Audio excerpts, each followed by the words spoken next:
Mountain Man by Robert Howard. I was robbing a bee tree when I heard my old man calling, "Breckenridge, oh Breckenridge, where air you? I see you now. You don't need to climb that tree. I ain't gonna larrup you." He come up and said, "Breckenridge, ain't that a bee settin' on your ear?" I reached up and sure enough it was. Come to think about it, I had felt kind of like something was stinging me somewhere. "I swar, Breckenridge," said Pap, "I never seen a hide like yourn. Now listen to me. Old Buffalo Rogers is back from Tomahawk, and the postmaster there said they was a letter for me from Mississippi. He wouldn't give it to nobody but me or some of my folks. I don't know who'd be writing me from Mississippi. Last time I was there was when I was fighting the Yankees. But anyway, that letter is got to be got. Me and your ma has decided you're to go get it. You hear me, Breckenridge?" "Clean the tomahawk?" I said. "Gee whiz, Pap." "Well," he said, combing his beard with his fingers, "you're growed in size, if not in years. It's time you seen something of the world. You ain't never been more'n 30 miles away from the cabin you was born in. Your brother John ain't able to go on account of that bar he tangled with, and Bill is busy skinning the bar. You been to where the trail passes, going to Tomahawk. All you got to do is foller it and turn to the right where it forks. The left goes on to Perdition." Well, I was all eager to see the world, and the next morning I was off, dressed in new buckskins and riding my mule Alexander. Pap rode with me a few miles and give me advice. "Be keerful how you spend that dollar I give you," he said. "Don't gamble. Drink in reason. Half a gallon of corn juice is enough for any man. Don't be tetchy, but don't forget that your pap was once the rough and tumble champeen of Gonzales County, Texas. And whilst you're feeling for the other feller's eye, don't be careless and let him chaw your ear off. And don't resist no officer." "What's them, Pap?" I inquired. "Down in the settlements," he explained, "they has men which their job is to keep the peace. I don't take no stock in law myself, but them city folks is different from us. You do what they says, and if they says give up your gun, why, you up and do it." I was shocked. I meditated a while and then says, "How can I tell which is them?" "They'll have a silver star on their shirt," he says. So I said I'd do like he told me. He reined around and went back up the mountain, and I rode on down the path. Well, I camped that night where the path come out onto the main trail, and the next morning I rode on down the trail feeling like I was a long way from home. I hadn't went far till I passed a stream and decided I'd take a bath. So I tied Alexander to a tree and hung my buckskins nearby, but I took my gun belt with my old cap and ball .44 and hung it on a limb reaching out over the water. There was thick bushes all around the hole. Well, I dived deep, and as I come up I had a feeling like somebody'd hit me over the head with a club. I looked up, and there was a fella holding on to a limb with one hand and leaning out over the water with a club in the other hand. He yelled and swung at me again, but I div, and he missed, and I come up right under the limb where my gun was hung. I reached up, grabbed it, and let bam at him just as he dived into the bushes, and he let out a squall and grabbed the seat of his pants. The next minute I heard a horse running and glimpsed him tearing away through the brush on a pinto mustang, setting his horse like it was a red-hot stove. And dern him, he had my clothes in one hand. I was so upsot by this that I missed him clean, and jumping out, I charged through the bushes and saplings, but he was already out of sight. I knowed it was one of them dern renegades which hid up in the hills and snuck down to steal, and I wasn't afraid none, but what a fix I was in. He'd even stole my moccasins. I couldn't go home in that shape, without the letter, and admit I'd missed a robber twice. Papa'd larrup the tar out of me. And if I went on, what if I met some women in the valley settlements? I don't reckon they was ever a youngster half as bashful as what I was in them days. Cold sweat bust out all over me. At last, in desperation, I buckled my belt on and started down the trail toward Tomahawk. I was desperate enough to commit murder to get me some pants. I was glad the Indian didn't steal Alexander, but the going was so rough I had to walk and lead him, 'cause I kept to the brush alongside the trail. He had a tough time getting through the bushes, and the thorns scratched him so he hollered, and every now and then I had to lift him over jagged rocks. It was tough on Alexander, but I was too bashful to travel in the open trail with no clothes on. After I'd gone maybe a mile, I heard someone in the trail ahead of me, and peeking through the bushes I seen a most peculiar sight. It was a man on foot, going the same direction as me, and he had on what I instinctively guessed was city clothes. They wasn't buckskin, and was very beautiful with big checks and stripes all over them. He had on a round hat with a narrow brim and shoes like I hadn't never seen before, being neither boots or moccasins. He was dusty, and he cussed as he limped along. Ahead of him I seen the trail made a horseshoe bend, so I cut straight across and got ahead of him, and as he come along I stepped out of the bush and threw down on him with my cap and ball. He throwed up his hands and hollered, "Don't shoot!" "I don't want to, mister," I said, "but I got to have clothes." He shook his head like he couldn't believe I was so, and he said, "You ain't the color of a Injun, but what kind of people live in these hills anyway?" "Most of 'em's Democrats," I said, "but I got no time to talk politics. You climb out of them clothes." "My God!" he wailed. "My horse threw me off and run away. I've been walking for hours expecting to get scalped by Injuns any minute, and now a naked lunatic on a mule demands my clothes. It's too much." "I can't argue, mister," I said. "Somebody may come up the trail any minute.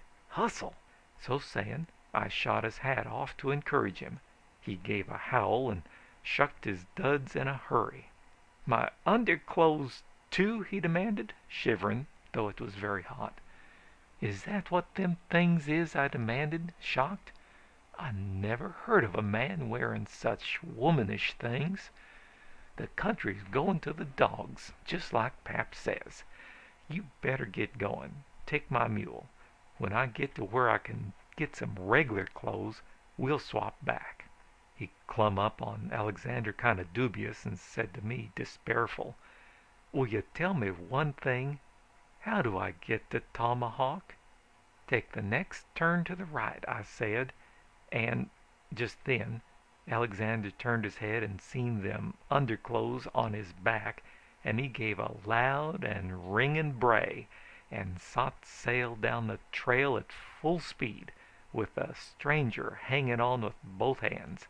Before they was out of sight they come to where the trail forked, and Alexander took the left instead of the right, and vanished amongst the ridges. I put on the clothes, and they scratched my hide something fierce. I hadn't never worn nothing but buckskin. The coat split down the back, and the pants was too short, but the shoes was the worst. They pinched all over. I throwed away the socks, having never worn none, but put on what was left of the hat. I went on down the trail and took the right-hand fork, and in a mile or so I come out on a flat and heard horses running. The next thing, a mob of horsemen bust into view. One of 'em yelled, "There he is!" and they all come for me, full tilt.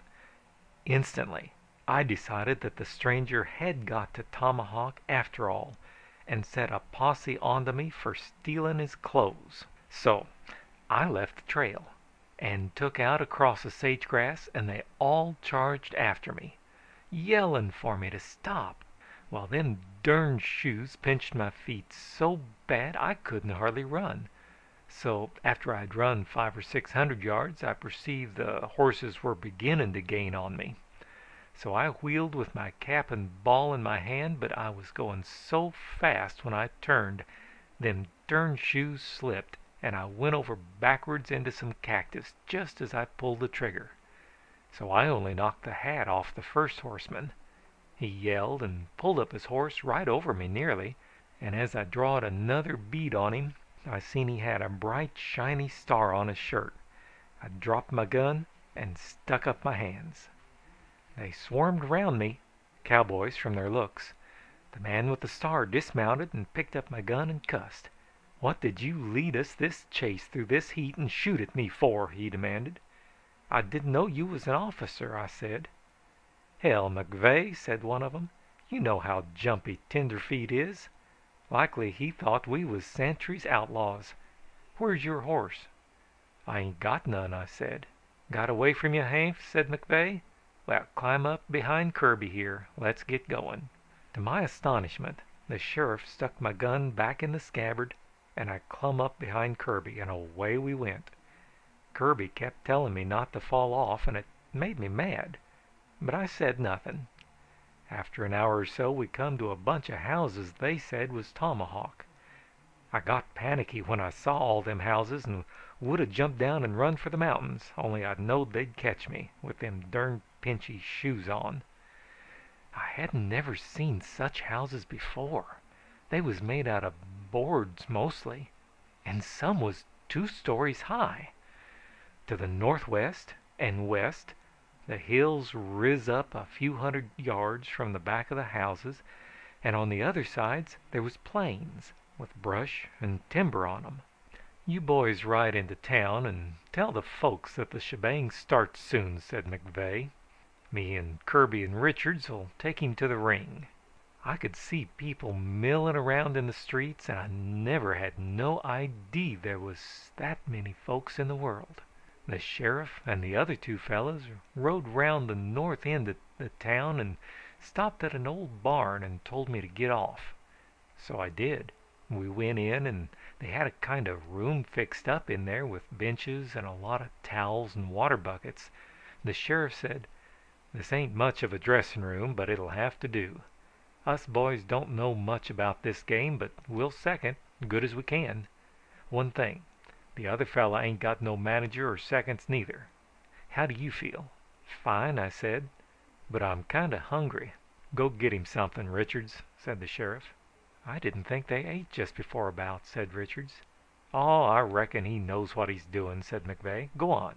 So Richards left, and the sheriff and Kirby walked round me like I was a prize bull and felt my muscles, and the sheriff said, "By golly, if size means anything, our dough is as good as in our britches right now." My dollar was in my belt. I said I would pay for my keep, and they haw-hawed and slapped me on the back and said I was a great joker. Then Richards came back with a platter of grub, with a lot of men wearing boots and guns, and they stomped in and gawped at me. McVeigh said, "Look him over, boys. Tomahawk stands or falls with him today." They started walking around me like him and Kirby done, and I was embarrassed and ate 3 or 4 pounds of beef and a quart of mashed potatoes and a big hunk of white bread, and drunk about a gallon of water because I was pretty thirsty. Then they all gaped at me like they were surprised about something, and one of 'em said, "How come he didn't arrive on the stagecoach yesterday?" "Well," said the sheriff, "the driver told me he was so drunk they left him at Bisney and came on with his luggage, which is over there in the corner. They got a horse and left it there with instructions for him to ride to Tomahawk as soon as he sobered up. Me and the boys got nervous today when he didn't show up, so we went out looking for him and met him hoofing it down the trail." "I bet them perdition hombres starts something," said Kirby. "Ain't one of 'em showed up yet. They're setting over at perdition, soaking up bad liquor and brooding on their wrongs. They sure wanted this show staged over there. They claimed that since Tomahawk was furnishing one half of the attraction and Gunstock the other, the razee ought to be throwed at perdition. "Nothing to it," said McVeigh. "It laid between Tomahawk and Gunstock, and we throwed a coin and won. If perdition wants trouble, she can get it. Is the boys raring to go?" "Is they?" said Richards. "Every bar in Tomahawk is crowded with hombres full of liquor and civic pride. They're betting their shirts, and they's been 9 fights already. Everybody in Gunstock's here." "Well, let's get going," said McVeigh, getting nervous. "The quicker it's over, the less blood there's likely to be spilt. The first thing I knowed they laid hold of me and was pulling my clothes off. So it dawned on me that I must be under arrest for stealing the stranger's clothes." Kirby dug into the baggage, which was in one corner of the stall, and dragged out a funny looking pair of pants. I know now they was white silk. I put 'em on 'cause I hadn't nothing else to put on, and they fit me like my skin. Richards tied an American flag around my waist, and they put some spiked shoes on my feet. I let 'em do like they wanted to, remembering what Pap said about not resisting an officer. Whilst so employed, I began to hear a noise outside, like a lot of people whooping and cheering. Pretty soon in came a skinny old gink with whiskers and 2 guns on, and he hollered, "Listen, Mac, durn it, a big shipment of gold is down there waiting to be took off by the evening stage, and the whole blamed town is deserted on account of this foolishness. Suppose Comanche Sentry and his gang gets wind of it?" "Well," said McVeigh, "I'll send Kirby here to help you guard it." "You will like hell," said Kirby. "I'll resign as deputy first. I got every cent of my dough on this scrap, and I aim to see it." "Well, send somebody," said the old codger. "I got enough to do running my store and the stage stand and the post office without—" He left, mumbling in his whiskers, and I said, "Who's that?" "Aw," said Kirby, "that's old man Braxton that runs that store down at the other end of town on the east side of the street. The post office is in there too." "I got to see him," I said. "There's a letter—" Just then another man came surging in and hollered, "Hey, is your man ready? Everybody's getting impatient." "All right," said McVeigh, throwing over me a thing he called a bathrobe. Him and Kirby and Richards picked up towels and buckets, and we went out the opposite door from what we come in, and there was a big crowd of people there, and they whooped and shot off their pistols. I would have bolted back into the barn, only they grabbed me and said it was all right. We went through the crowd, and I never seen so many boots and pistols in my life, and we come to a square pen made out of 4 posts set in the ground and ropes stretched between. They called this a ring and told me to get in. I done so, and they had turf packed down so the ground was level as a floor and hard and solid. They told me to sit down on a stool in one corner, and I did, and wrapped my robe around me like an Injun. Then everybody yelled, and some men, from Gunstock, they said, clumb through the ropes on the other side. One of them was dressed like I was, and I never seen such a human. His ears looked like cabbages, his nose was flat, and his head was shaved. He sat down in an opposite corner. Then a fella got up and waved his arms and hollered, "Gents, you all know the occasion of this here suspicious event. Mr. Bat O'Toole, happening to pass through Gunstock, consented to fight anybody that would meet him. Tomahawk allowed to furnish that opposition by sending all the way to Denver to procure the services of Mr. Bruiser McGurty, formerly of San Francisco." He pointed at me. Everybody cheered, shot off their pistols, and I was embarrassed and bust out in a cold sweat. "This fight," said the fellow, "will be according to London prize ring rules, same as in a championship go. Bare fist, round ends when one of them's knocked down or throwed down. Fight lasts till one or t'other ain't able to come up to the scratch at the call of time. I, Yucca Blaine, have been selected referee because, being from Chaudiere, I got no prejudices either way." Are you all ready? Time!" McVeigh hauled me off my stool and pulled off my bathrobe and pushed me out into the ring. I nearly died with embarrassment, but I seen the fellow they called O'Toole didn't have on no more clothes than me. He approached and held out his hand, so I held out mine. We shook hands, and then without no warning he hit me an awful lick on the jaw with his left. It was like being kicked by a mule. The first part of me which hit the turf was the back of my head. O'Toole stalked back to his corner, and the gunstock boys was dancing and hugging each other, and the tomahawk fellows was growling in their whiskers and fumbling for guns and bowie knives. McVeigh and his men rushed into the ring before I could get up and dragged me to my corner and began pouring water on me. "Are ya hurt much?" yelled McVeigh. "How can a man's fist hurt anybody?" I asked. "I wouldn't have fell down only it was so unexpected. I didn't know he was going to hit me. I never played no game like this before." McVeigh dropped the towel he was beating me in the face with and turned pale. "Ain't you Bruiser McGurty of San Francisco?" he hollered. "Naw," I said. "I'm Breckenridge Elkins from up in the Humboldt Mountains. I come here to get a letter for Pap." "But the stage driver described them clothes," he began wildly. "A feller stole my clothes," I explained. "So I took some off'n a stranger. Maybe he was Mr. McGurty." "What's the matter?" asked Kirby, coming up with another bucket of water. "Time's about ready to be called." "We're sunk," bawled McVeigh. "This ain't McGurty. This is a durned hillbilly which murdered McGurty and stole his clothes." "We're ruined!" exclaimed Richards, aghast. "Everybody's bet their dough without even seeing our man. They was that full of trust and civic pride. We can't call it off now. Tomahawk is ruined. What'll we do?" "He's going to get in there and fight his derndest," said McVeigh, pulling his gun and jamming it into my back. "We'll hang him after the fight." "But he can't box," wailed Richards. "No matter," said McVeigh. "The fair name of our town is at stake. Tomahawk promised to furnish a fighter to fight this fellow O'Toole, and—" "Oh!" I said, suddenly seeing light. "This here's a fight, ain't it?" McVeigh gave a low moan, and Kirby reached for his gun, but just then the referee hollered time, and I jumped up and ran at O'Toole. If a fight was all they wanted, I was satisfied. All that talk about rules and the yelling of the crowd had me so confused I didn't know what it was all about. I hit at O'Toole, and he ducked and hit me in the belly and on the nose and in the eye and on the ear. The blood spurted, and the crowd yelled, and he looked dumbfounded and gritted between his teeth. "Are you human? Why don't you fall?"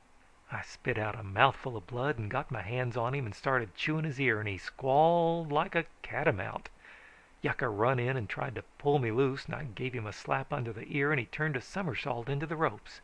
"Your man's fighting foul," he squalled, and Kirby yelled, "You're crazy. You see this gun? You holler foul once more and it'll go off." Meanwhile, O'Toole had broke loose from me and caved in his knuckles on my jaw, and I come for him again, because I was mad by this time. He gasped, "If you want to make an alley fight out of it, all right. I wasn't raised in 5 Points for nothing." He then rammed his knee into my groin and groped for my eye, but I got his thumb in my teeth and began masticating it, and the way he howled was a caution.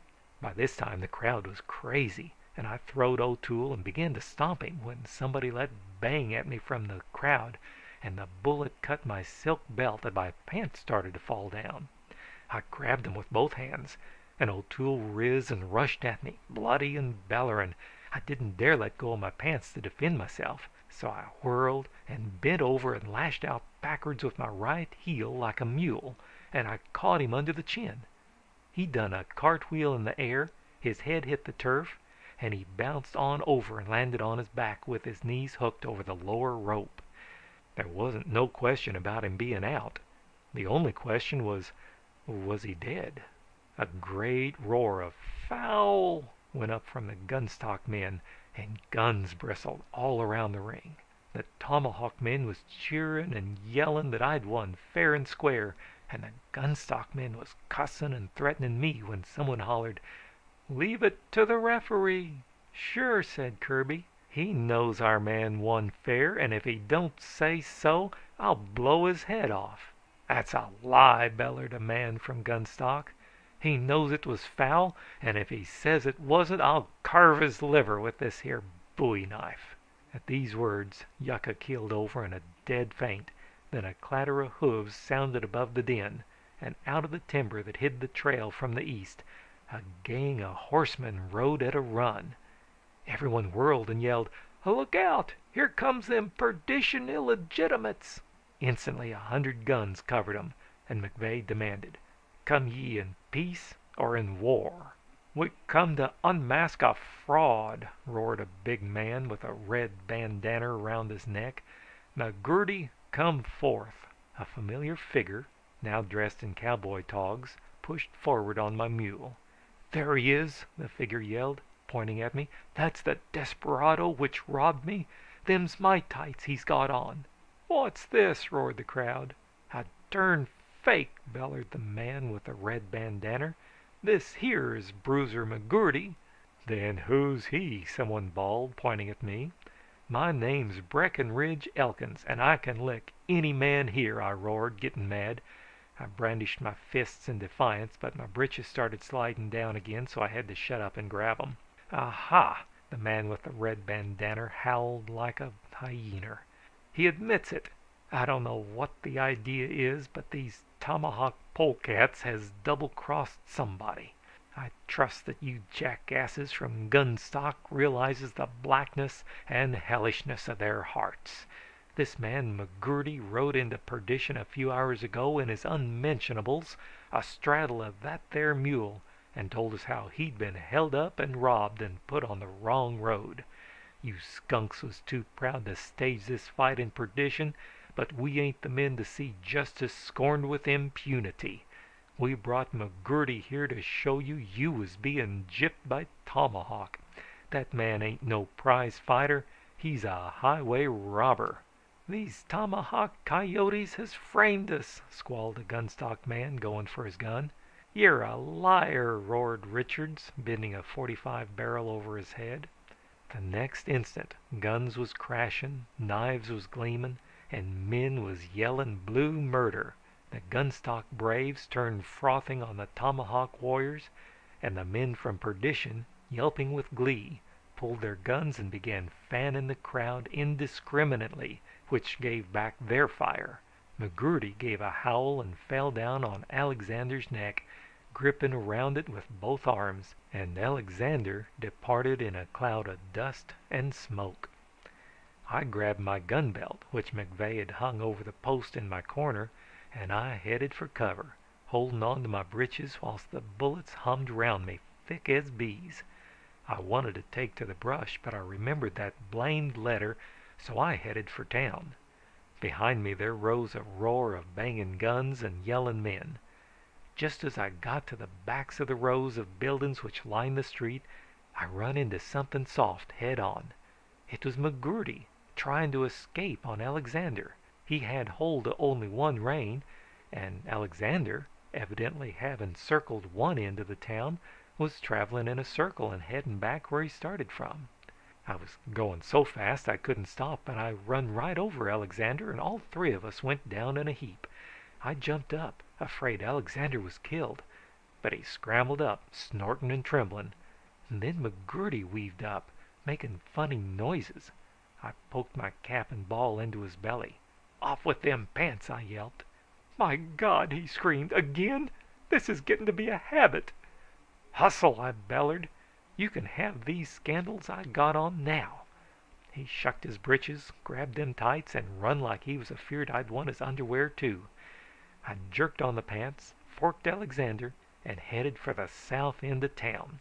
I kept behind the buildings, though the town seemed to be deserted, and pretty soon I come to the store where Kirby had told me old man Braxton kept the post office. Guns was barking there, and across the street I seen men ducking in and out behind an old shack and shooting. I tied Alexander to a corner of the store and went in the back door.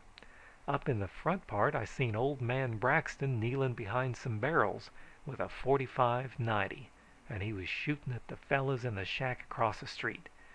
Every now and then a slug would hum through the door and comb his whiskers, and he would cuss worse'n Pap did that time he sot down on a bear trap. I went up to him and tapped him on the shoulder, and he gave a squall and flopped over and let go, bam, right in my face, and singed off my eyebrows. And the fellas across the street hollered and started shooting at both of us. I'd grabbed the barrel of his Winchester, and he was cussing and jerking at it with one hand and feeling in his boot for a knife with the other. I said, "Mr. Braxton, if you ain't too busy, I wish you'd give me that there letter which come for Pap." "Don't never come up behind me that way again," he squalled. "I thought you was one of them dern outlaws. Look out! Duck, you fool!" I let go of his gun, and he took a shot at a head which was aiming around the shack, and the head let out a squall and disappeared. "Who are them fellas?" I asked. "Comanche Santry and his bunch from up in the hills," snarled old man Braxton, jerking the lever of his Winchester. "They come after that gold. A hell of a sheriff McVeigh is. Never sent me nobody. And them fools over at the ring are making so much noise they'll never hear the shooting over here. Look out! Here they come!" 6 or 7 men rushed out from behind the shack and run across the street, shooting as they come. I seen I'd never get my letter as long as all this fighting was going on, so I unslung my old cap and ball and let bam at 'em 3 times. 3 of the outlaws fell across each other in the street, and the rest turned and run behind the shack. "Good work, boy!" yelled old man Braxton. "If I ever... Oh, Judas Iscariot, we're blowed up now!" Something was pushed around the corner of the shack and come rolling down toward us, the shack being on higher ground than the store was. It was a keg with a burning fuse which whirled as the keg revolved and looked like a wheel of fire. "What's in that keg?" I asked. "Blasting powder!" screamed old man Braxton, scrambling up. "Run, you darn fool! It's coming right into the door!" He was so scared he forgot all about the fellows across the street, and one of them caught him in the thigh with a buffalo rifle. He plunked down again, howling blue murder. I stepped over him to the door. That's when I got the slug in my hip, and the keg hit my legs and stopped. So I picked it up and heaved it back across the street. It hadn't no more'n hit the shack when, bam, it exploded, and the shack went up in smoke. When it stopped raining pieces of wood and metal, they wasn't any sign to show any outlaws had ever hid behind where that shack had been. "I wouldn't have believed it if I hadn't saw it," old man Braxton moaned faintly. "Are you hurt bad, Mr. Braxton?" I asked. "I'm dying," he groaned. "Plumb dying." "Well, before you die, Mr. Braxton," I said, "would you mind giving me that there letter for Pap?" "What's your pap's name?" he asked. "Roaring Bill Elkins," I said. He wasn't hurt as bad as he thought. He reached up, got hold of a leather bag and fumbled in it, pulled out an envelope. "I remember telling old Buffalo Rogers I had a letter for Bill Elkins," he said, fingering it over. Then he said, "Hey, wait, this ain't for your Pap. My sight's getting bad. I read it wrong the first time. This is for Bill Elston that lives between here and Perdition. Now, I want to spike a rumor which says I tried to murder old man Braxton and tore his door down for spite. I've done told how he got his leg broke, and the rest was accidental. When I realized that I had went through all that embarrassment for nothing, I got so mad and disgusted I turned and ran out of the back door. And I forgot to open the door, and that's how it got tore off the hinges. I then jumped on to Alexander and forgot to untie him from the store. I kicked him in the ribs, and he bolted and tore loose that corner of the building, and that's how come the roof to fall in. Old man Braxton inside was scared and started yelling bloody murder. And about that time a lot of men come up to investigate the explosion which had stopped the 3-cornered battle between Perdition, Tomahawk, and Gunstock, and they thought I was the cause of everything, and they all started shooting at me as I rode off. Then was when I got that charge of buckshot in my back. I went out of Tomahawk and up the hill trail so fast I bet me and Alexander looked like a streak, and I says to myself, the next time Pap gets a letter at the post office he can come after it hisself, 'cause it's evident that civilization ain't no place for a boy which ain't reached his full growth and strength. End of Mountain Man.